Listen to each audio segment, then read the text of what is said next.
Sa isang madilim na kalsada, may dalawang kotse ang nagbanggaan. Yung driver ng isang kotse ay lalaki at ang isa naman ay babae. Parehong kotse ang nawasak pero himalang parehas silang buhay at walang gaanong pinsala.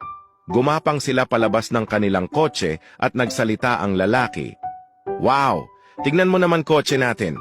Durog na durog pero tignan mo, heto tayo buhay at humihinga.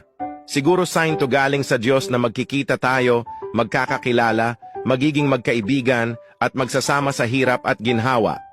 Alam mo, naisip ko din yan. Isang milagro ito galing sa Diyos. Siguro ito yung sign na makikilala ko ang mamahalin ko sa di inaasahang pagkakataon, sagot ng babae. Tumingin ang lalaki sa kotse at nagsalita. At tignan mo, durog na yung kotse natin pero yung isang bote ng alak ni hindi man lang nabasag. Siguro ito yung sign na kailangan natin mag-celebrate sa pangalawa nating buhay.